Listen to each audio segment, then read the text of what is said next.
Get that animal off my plane right now. The scream didn't come from a terrorist or a unruly drunk. It came from a man in a $3,000 suit, pointing a shaking finger at a 17-year-old girl sitting quietly in seat 1A. What happened next was recorded by 40 smartphones and would eventually break the internet. You're going to see security drag a crying teenager down the aisle while the flight attendants smirk. You're going to feel the rage rise in your chest. But wait.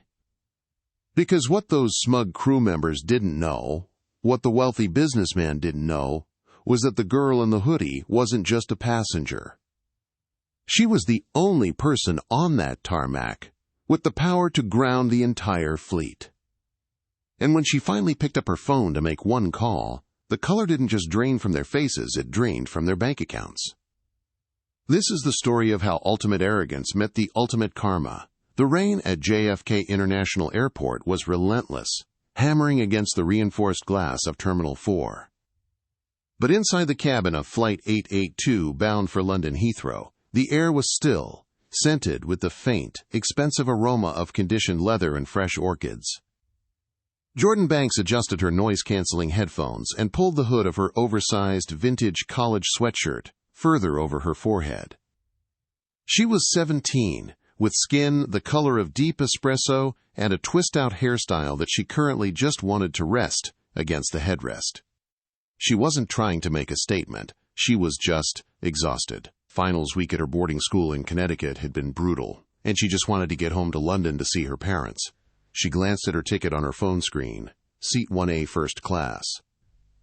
It wasn't a mistake, though the gate agent had looked at it 3 times, then looked at Jordan's beat-up sneakers, then back at the screen with a frowned confusion before finally waving her through. Jordan was used to it. When your last name is Banks, doors open, even if people don't think you look like you belong walking through them. She buckled her seatbelt, tucking her legs up. She didn't ask for champagne. She didn't ask for a hot towel. She just opened her sketchbook and started drawing. The boarding process was nearly complete. The cabin was filling with a shuffling of carry-ons and the low murmur of the elite. That's when the atmosphere shifted. A shadow fell over her sketchbook. Jordan looked up. Standing in the aisle was a man who looked like he had been manufactured in a boardroom factory. He was in his late 50s, silver-haired, wearing a charcoal suit that fit too perfectly. He held a tumescent leather briefcase and a boarding pass that he was tapping aggressively against his palm. This was Harrison Thorne, Senior VP of Thorne & Meadows, a private equity firm known for stripping companies for parts. He was a man who hadn't heard the word no since 1998. "Excuse me," Thorne said. His voice wasn't loud, but it carried a frequency of irritation that made the hairs on Jordan's arms stand up. Jordan slid her headphones down to her neck. "Yes?" "You're in my seat," Thorne stated flatly. He didn't check his ticket, he just looked at her. Jordan blinked, confused. She tapped her phone screen and held it up. "I don't think so. I'm 1A. It's right here." Thorne didn't even look at the phone. He let out a sharp, derisive breath, a laugh devoid of humor. "Listen, sweetheart. I don't know how you got up here. Employees standby, lucky upgrade, whatever lottery you won. But there has been a mistake. I fly this route weekly. I always sit in 1A. It's the bulkhead. I need the legroom for work." "I'm sorry," Jordan said, her voice calm. Her father had taught her never to lose her cool in business, and she treated this like business. "But this is my assigned seat. The flight is full. I can't just move." Thorne's face flushed a dangerous shade of pink. He turned his head, scanning the cabin for an ally, and locked eyes with the purser. Brenda, get over here," Thorne snapped. Brenda Miller, the head flight attendant, materialized instantly. She had been flying for Stratosphere Airlines for 20 years. She wore her uniform like armor, and her smile like a weapon. She knew Harrison Thorne. He was a global services member, a high-value client, who tipped the crew with expensive chocolates and commendation letters that helped them get bonuses. "Mr. Thorne, what's the problem?" Brenda asked, her voice dripping with customer service syrup, though her eyes were hard. "The problem?"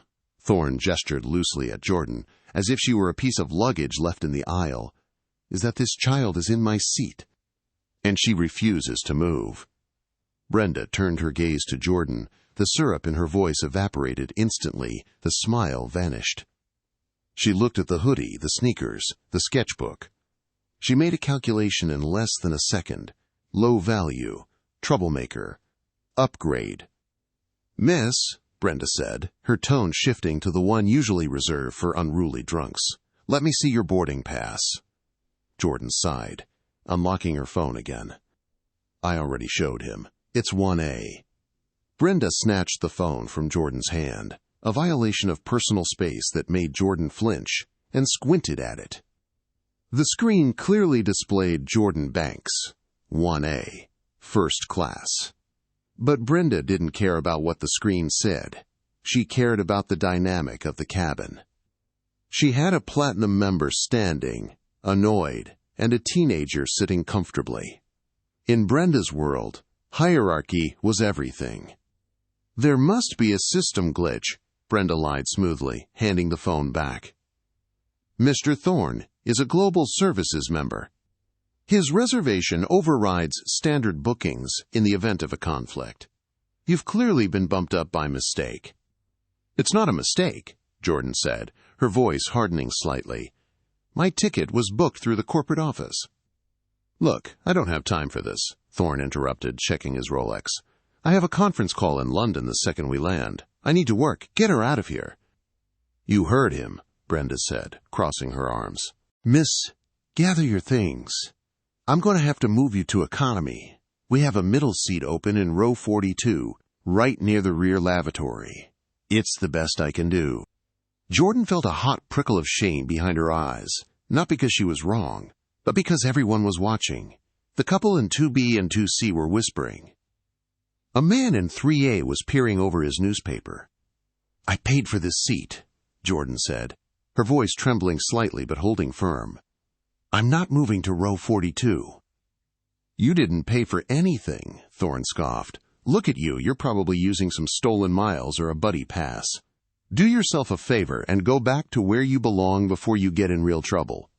"Where you belong." The phrase hung in the air, toxic and heavy. "I'm not moving," Jordan repeated. She locked eyes with Brenda.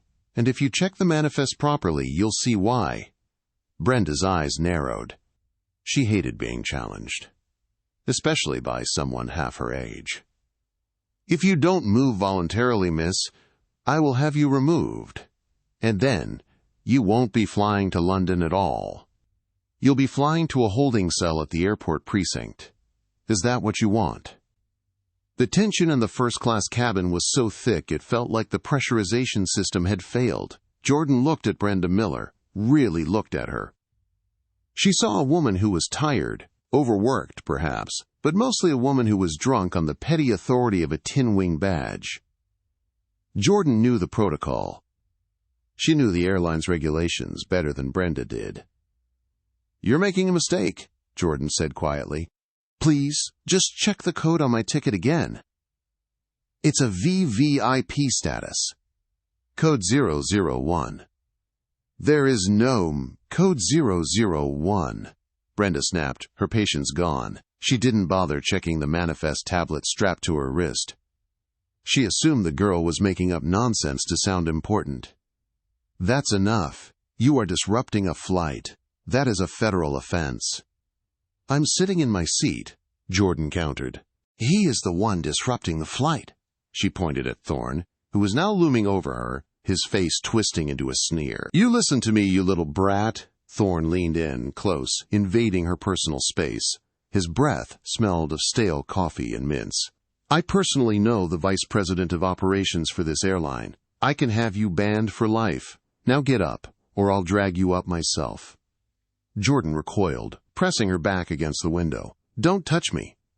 "Brenda, call the captain," Thorne demanded, straightening his tie, "or call security. I'm not sitting in the back, and I'm not waiting any longer."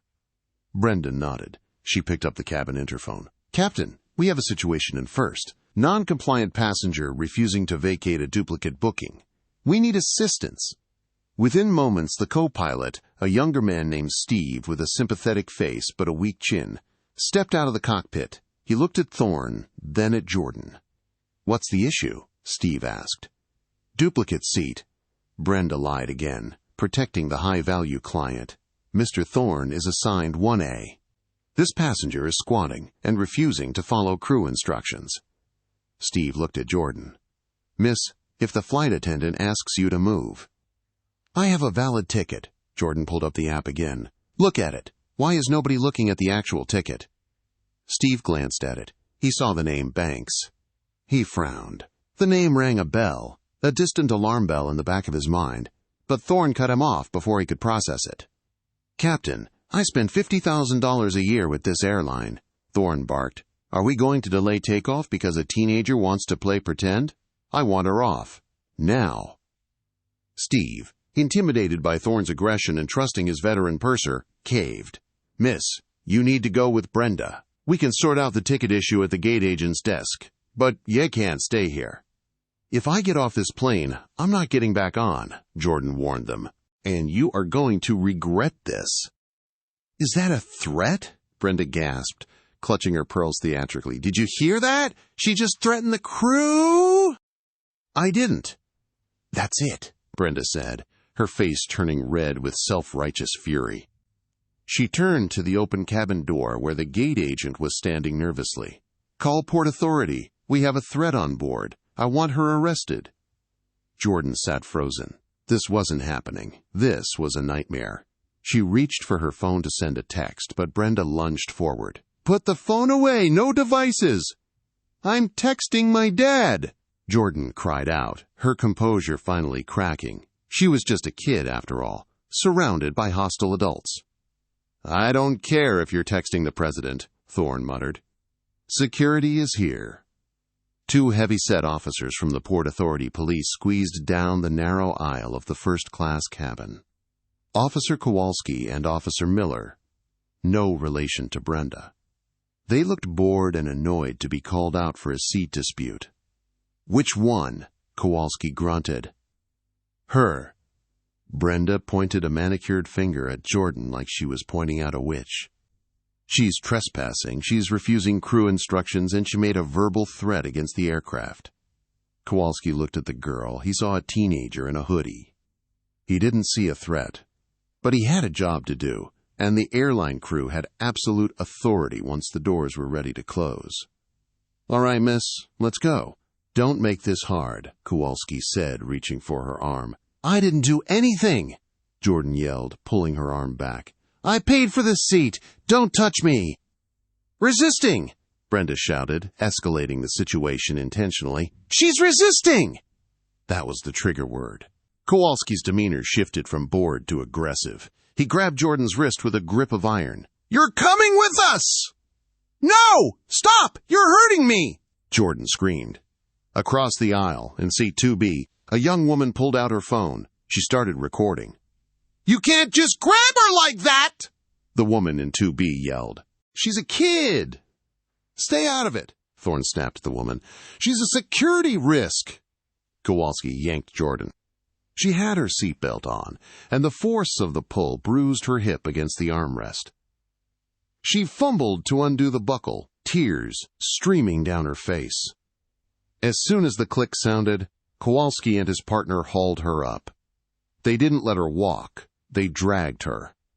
Jordan's sneakers squeaked and dragged along the carpet. Her sketchbook fell, pages splaying open. Drawings of airplane engines and wing designs trampled under Thorne's expensive loafers. Daddy!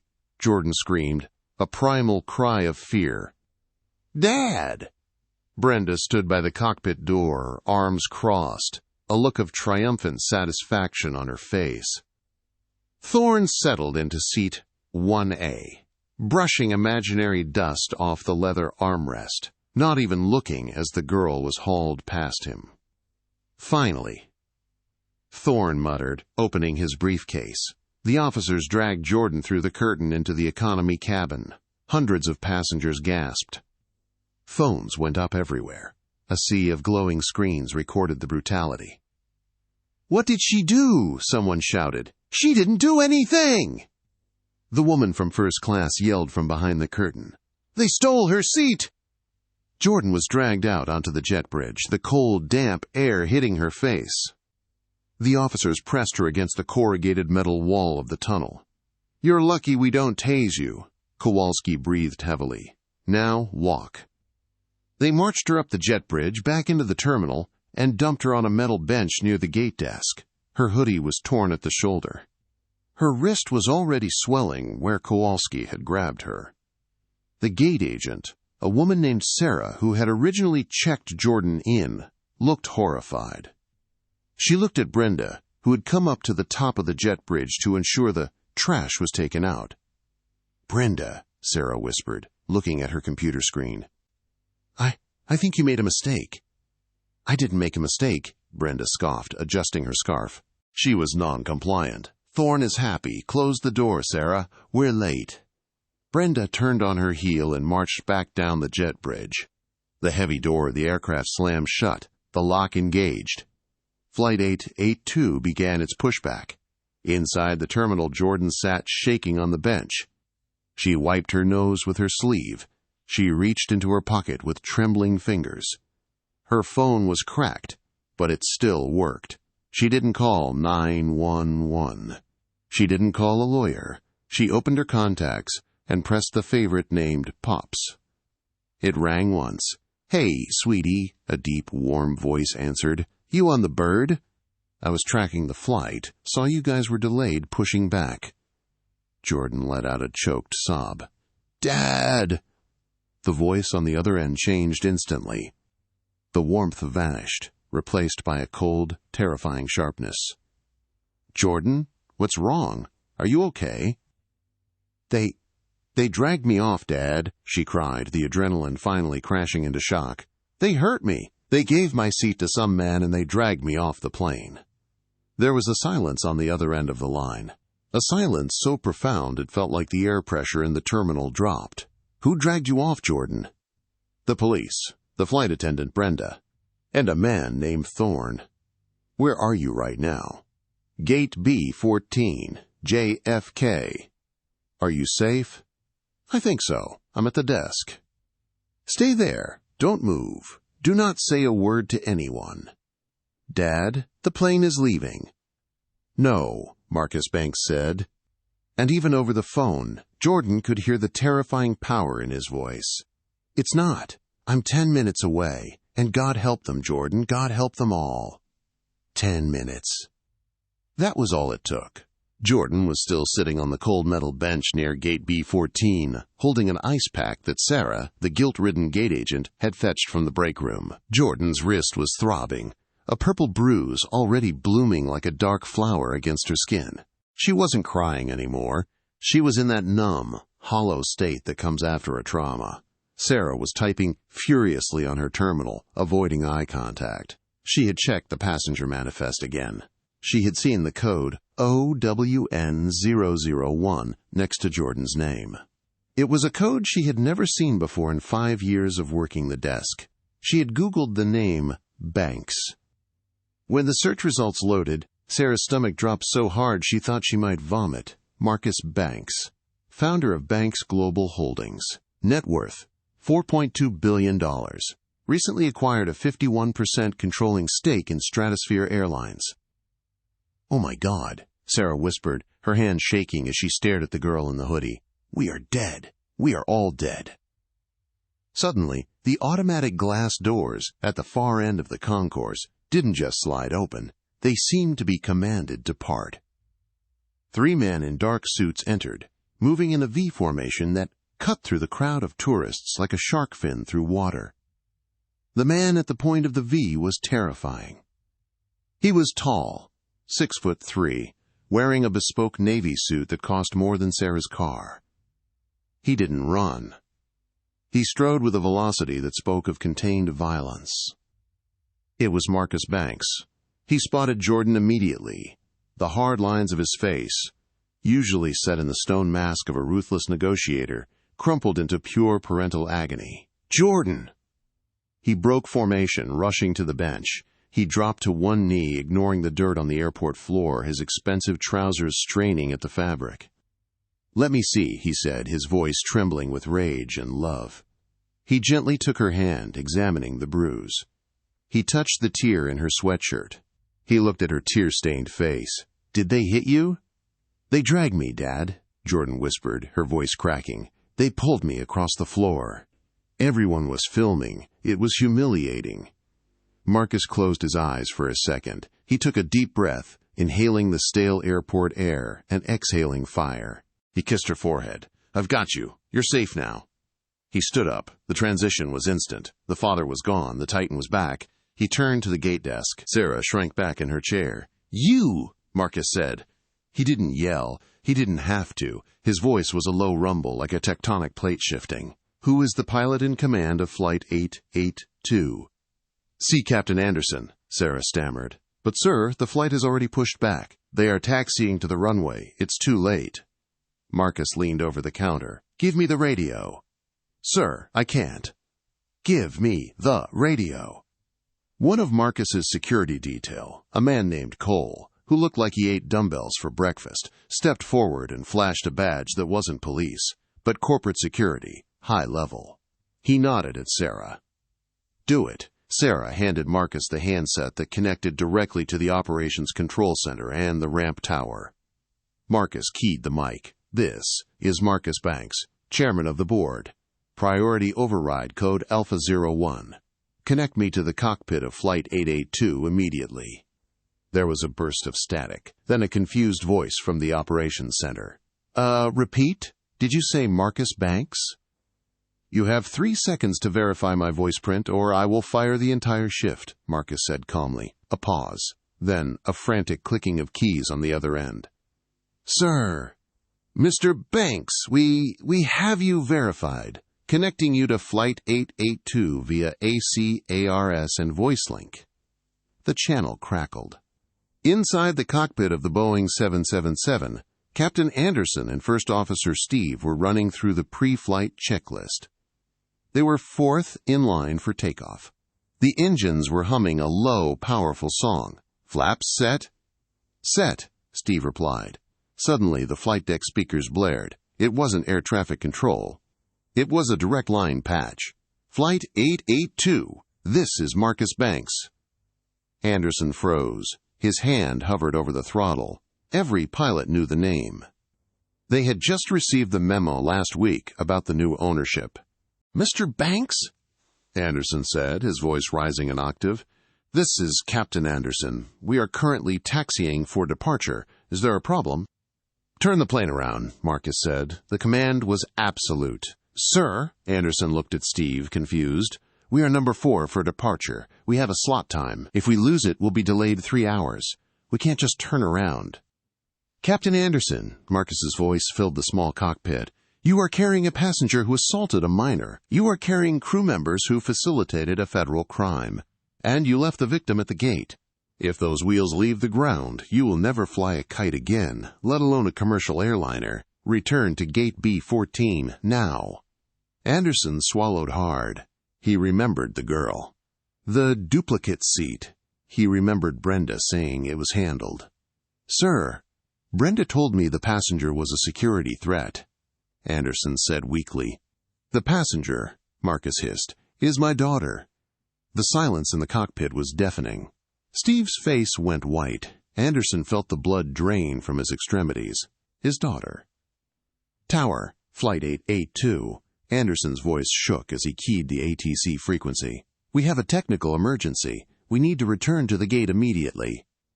"Copy. 882. Do you require assistance?" "No," Anderson said, looking at the closed cockpit door with dread. "But I think we're going to need the police." Inside the first-class cabin, the mood was jubilant. Harrison Thorne had settled into seat 1A. He had kicked off his loafers and was sipping a pre-flight scotch that Brenda had brought him against regulations. Alcohol wasn't supposed to be served until they were airborne, but for Mr. Thorne, rules were flexible. "Finally, some peace and quiet," Thorne said, raising his glass to the couple in 2A and 2B. "Can you believe the entitlement of kids these days?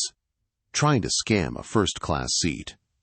The woman in 2B who had recorded the incident didn't toast him back. She just stared at him with disgust, clutching her phone. She had already uploaded the video to TikTok.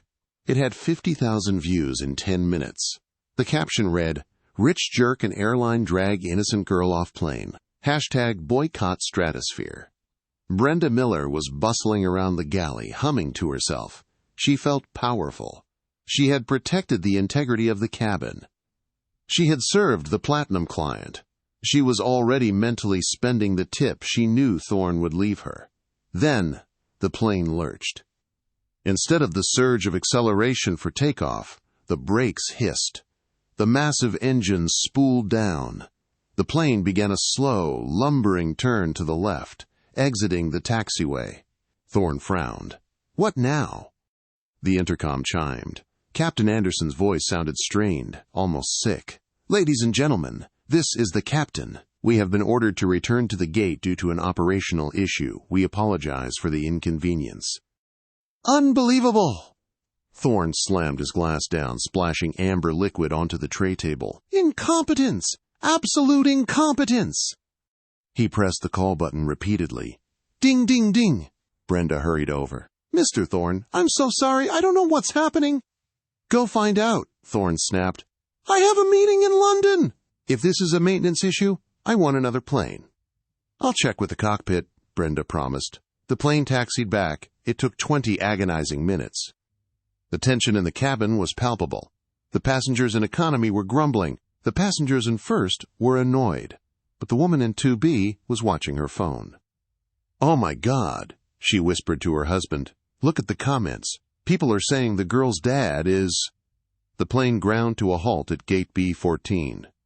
The seatbelt sign flicked off. Why are we opening the door? Thorne demanded loudly. Captain, why are we opening the door? The jet bridge engaged with a heavy thud. Thorne stood up, grabbing his briefcase. That's it. I'm going to give the gate agent a piece of my mind. I want compensation for this. Brenda opened the cabin door, putting on her best apologetic smile, ready to scold the gate agent for the delay. But it wasn't Sarah standing there. Standing in the doorway, framed by the dim light of the jet bridge, was Marcus Banks. The air in the cabin seemed to drop 20 degrees. Marcus wasn't smiling. He stood with his hands clasped behind his back, his posture impeccable, his eyes scanning the room like a predator selecting a meal. Behind him stood 2 large security officers and 2 uniformed Port Authority police officers, different ones this time. Brenda froze. She didn't know who this man was, but her survival instinct screamed that he was dangerous. Sir? Brenda said, her voice faltering. Boarding is closed. You can't come on. Marcus stepped onto the plane. He didn't ask permission. He just occupied the space. I am not a passenger, Marcus said. His voice was calm, smooth, and terrifyingly loud in the silent cabin. Thorne, sensing a new target for his frustration, pushed past Brenda. Who the hell are you? Are you the manager? Good. I want to file a formal complaint. This flight is a disaster. First, I had to deal with a brat in my seat, and now we're back at the gate. Do you know who I am? Marcus looked at Thorne. He looked at the cheap arrogance, the Scotch stain on the tray table, the way Thorne stood in the aisle like he owned it. Yes, Marcus said. Harrison Thorne, Senior VP at Thorne & Meadows. Thorne blinked, taken aback. That's right. So you know I'm a valuable customer. I know you're a liability, Marcus corrected. Marcus took a step forward, forcing Thorne to take a step back. You dragged a 17-year-old girl out of this seat, Marcus said, pointing to 1A. You had her physically assaulted. She was in my seat? Thorne yelled, his face turning red again. She stole it! She didn't steal it, Marcus said. He reached into his pocket and pulled out Jordan's smashed phone. He held it up. She owns it, because I bought it for her, just like I bought this plane. Thorne laughed, a nervous, incredulous laugh. You bought the plane? What are you talking about? Who are you? Marcus turned to Brenda. Tell him who I am. You checked the manifest, didn't you? You saw the bank's name. Brenda was trembling. She was backed against the galley wall. I thought it was a coincidence. I didn't know. You didn't check, Marcus said cold hard facts. Because you saw a black girl in a hoodie and decided she didn't belong. You decided she was trash. He turned back to Thorne. My name is Marcus Banks. I am the chairman and majority shareholder of Stratosphere Airlines. This is my plane. This is my crew. And that girl you dragged through the terminal like luggage, that is my daughter." The silence that followed was absolute. Thorne's mouth opened, but no sound came out. His face went from red to a pale, sickly gray. The briefcase slipped from his fingers and hit the floor with a dull thud. The woman in 2B stood up and started clapping, slowly at first, then louder. "You're lying," Thorne whispered, his voice shaking. "You can't own the airline." "Officers," Marcus said, stepping aside, "please remove this trespasser from my aircraft." "On what grounds?" Thorne squeaked. "On the grounds." Marcus smiled, a smile that didn't reach his eyes. "That I reserve the right to refuse service to anyone. And Mr. Thorne? You are banned. Not just from this flight. From every flight. Forever." The two new police officers stepped onto the plane. They had seen the video.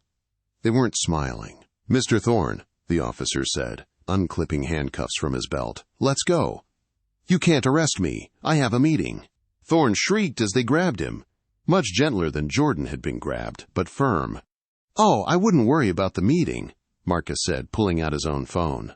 "I just got off the phone with the CEO of Thorne & Meadows. We play golf together. He was very interested to hear how his senior VP represents the company in public. I think your calendar just cleared up significantly." As Thorne was led away, spluttering and begging, Marcus turned his gaze to Brenda.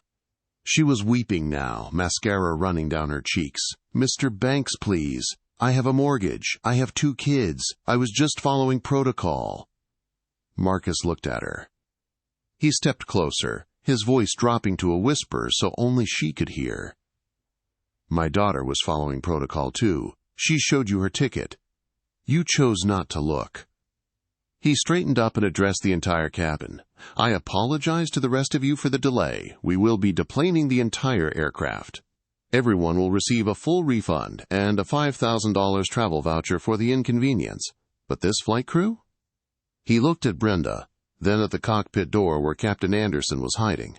"This flight crew is relieved of duty, permanently." The first-class lounge at JFK, usually a sanctuary of hushed tones and clinking glassware, had been transformed into a war room. Marcus Banks had commandeered the entire VIP conference suite. Jordan was sitting on a plush velvet sofa, a paramedic gently applying a fresh dressing to her wrist.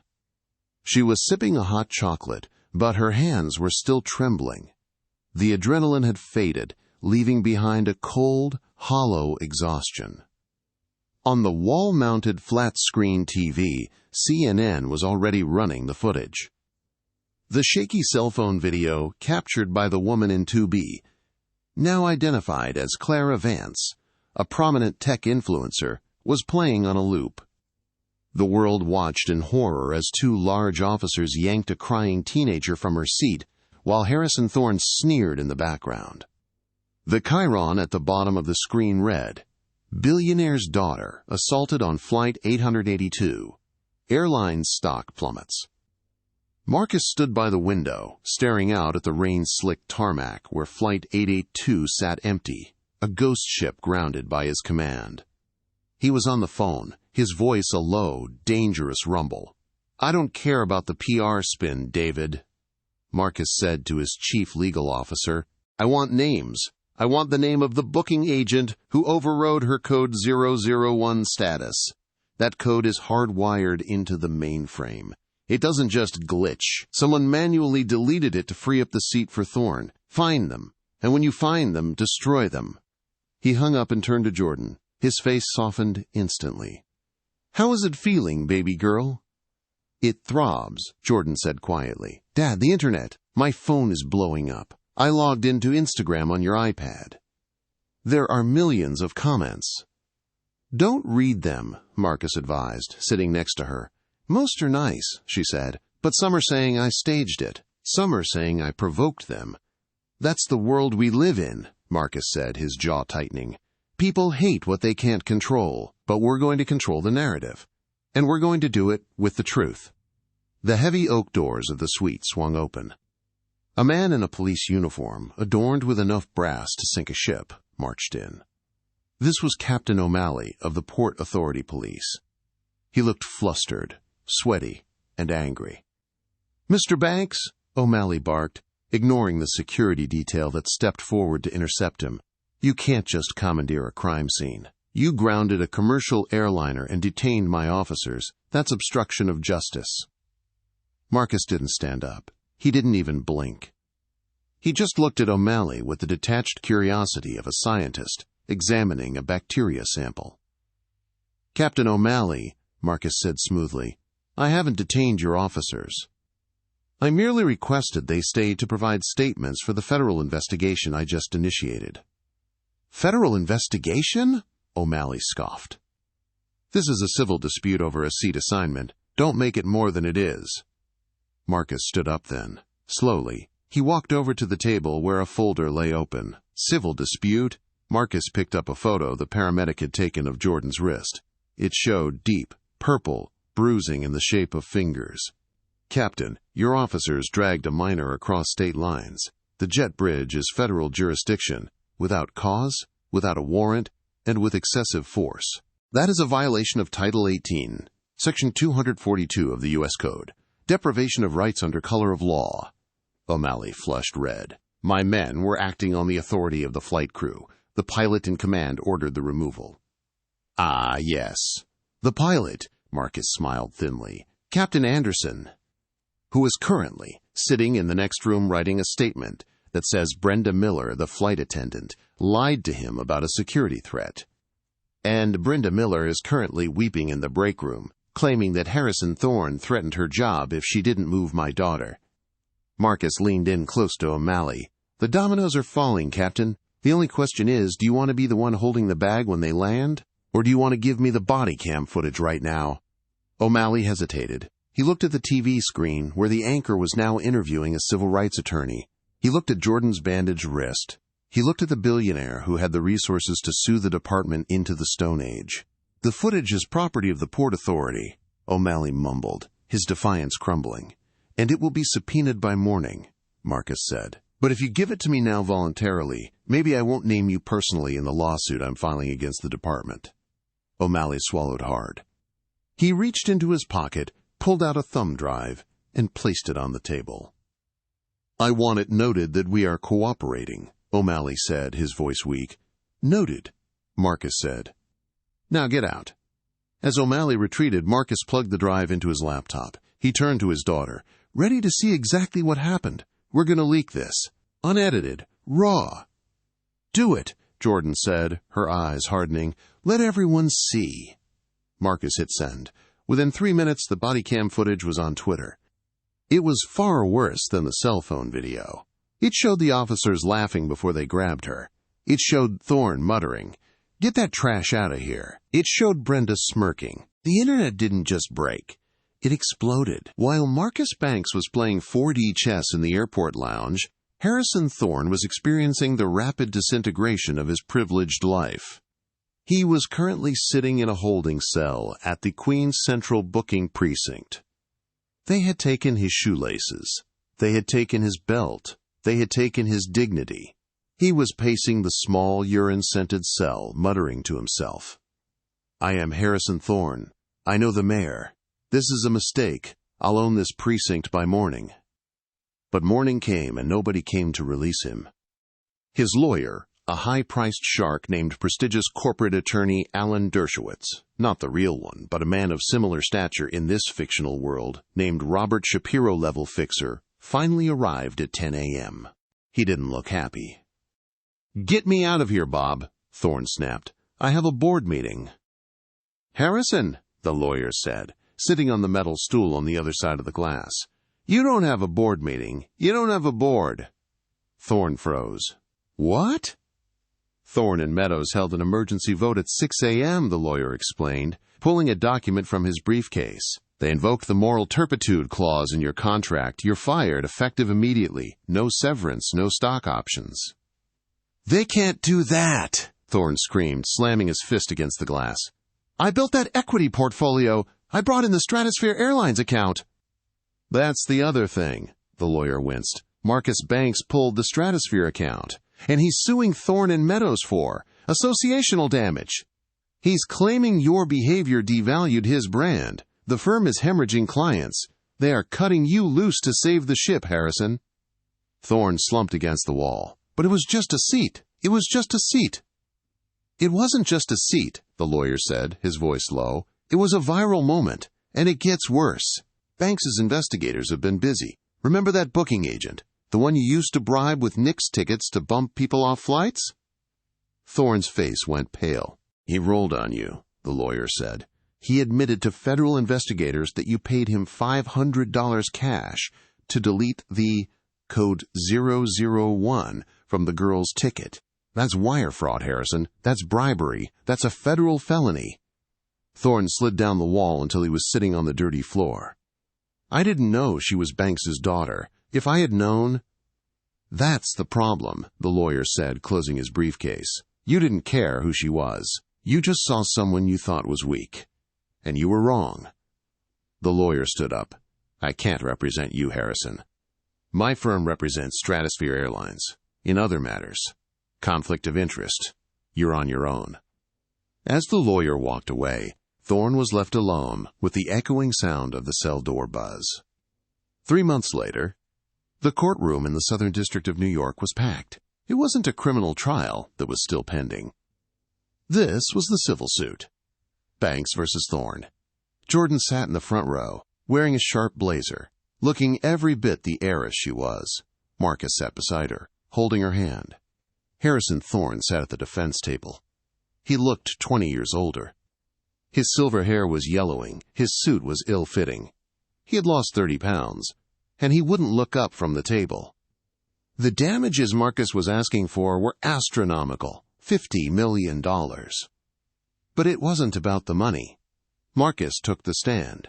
"Mr. Banks," his lawyer asked, "why are you pursuing this case so aggressively? Mr. Thorne has already lost his job. He is facing jail time. Why take his money, too?"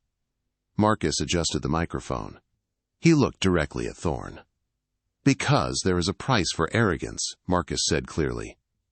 "For too long, men like Harrison Thorne have moved through the world, thinking that people like my daughter are obstacles to be removed. They think their comfort is more important than our dignity. They think their platinum status makes them gods." He paused, letting the silence fill the room. "I am not doing this for the money. Any damages awarded today will be donated to the NAACP Legal Defense Fund. I am doing this to send a message. If you touch my daughter, if you touch anyone because you think they are powerless, you will find that power is a shifting tide. And you will drown." The jury deliberated for less than an hour. The verdict was unanimous, liable on all counts: assault, battery, emotional distress, defamation. The damages awarded were $75 million, more than Marcus had even asked for. Thorne wept openly as the verdict was read. He was ruined. His Hamptons house would be sold. His accounts drained. He would likely spend the next 5 years in a minimum security prison for the wire fraud charges, but he would spend the rest of his life as a pariah. But the real twist, the hard karma, came as they were leaving the courthouse. Reporters swarmed Marcus and Jordan on the steps. Jordan, how do you feel?" Jordan stepped up to the microphone. She looked into the cameras. "I feel validated," she said, "but I also want to announce something. My dad and I have been talking." She looked at Marcus, who smiled proudly. "Stratosphere Airlines is implementing a new policy starting today," Jordan announced. "It's called the Jordan Rule. No passenger, regardless of status, can displace another passenger who is already seated. And furthermore, we are dissolving the Global Services Invitation-Only tier." Gasps from the business reporters. That tier was the holy grail of travel. "We are replacing it," Jordan continued, "with a new program, the Community Class. We are reserving the entire first-class cabin on every flight for teachers, nurses, veterans, and students, people who actually need the rest." "But what about the business travelers?" a reporter shouted. "What about the revenue?" Marcus stepped forward. "I'm a billionaire," he shrugged, putting his arm around his daughter. "I can afford to lose a little revenue to gain a little humanity. Besides, I own the plane." As they walked to their waiting SUV, Jordan saw a face in the crowd. It was Brenda Miller, the flight attendant. She was holding a cardboard sign that said, "We'll work for food." Jordan stopped. She looked at the woman who had smirked while she was dragged. Marcus noticed her stopping. "Do you want to say something to her?" Jordan looked at Brenda. Brenda looked back, eyes filled with shame and hope, praying for mercy. Jordan reached into her purse. She pulled out a card. Brenda's eyes lit up. Was this a job offer? A second chance? Jordan handed her the card. It wasn't a business card. It was a card for a local therapist. "You need help," Jordan said softly, "to figure out why you enjoyed hurting a child." Jordan got into the car. The door slammed shut. And as the SUV pulled away, Brenda was left standing in the rain, holding the card, realizing that some karma doesn't end with a payout. It ends with having to live with yourself. 1 year later, the Rikers Island dining hall was a far cry from the first-class cabin of a Boeing 777. The air smelled of industrial bleach and boiled cabbage, a sharp contrast to the conditioned leather and orchids Harrison Thorne was once accustomed to. Harrison sat alone at a metal table. He was thinner now, his once silver hair shaved close to his scalp to prevent lice. He wasn't known as Mr. Thorne or Sir in here. He was inmate 8940. He was serving a 3-year sentence for wire fraud and bribery, the charges stemming from his illegal payment to the booking agent. But inside the prison, he was known for something else. "Hey, first class," a large inmate named Davis jeered as he walked by, slamming his tray down next to Harrison's. "You gonna kick me out of this seat too?" The table erupted in laughter. Harrison kept his head down, staring at his watery mashed potatoes. This was his life now. Every day, he was reminded of the moment his arrogance cost him everything. He had lost his wife. She filed for divorce 2 weeks after the verdict. His assets were seized to pay the $75 million judgment. And his reputation was so toxic that even his old golf buddies had blocked his number. He had plenty of time to think. He thought about the girl. He thought about the hoodie. He thought about how easy it would have been to just sit in row 2. Meanwhile, in London, the bank's contemporary art gallery in Shoreditch was buzzing with energy. It was opening night for a new exhibition titled Turbulence. Jordan Banks stood in the center of the room. She was 18 now, confident, her hair styled in long, flowing braids. She wore a dress made by a black designer, unapologetically taking up space. The centerpiece of the exhibition was a massive canvas, 12 feet tall.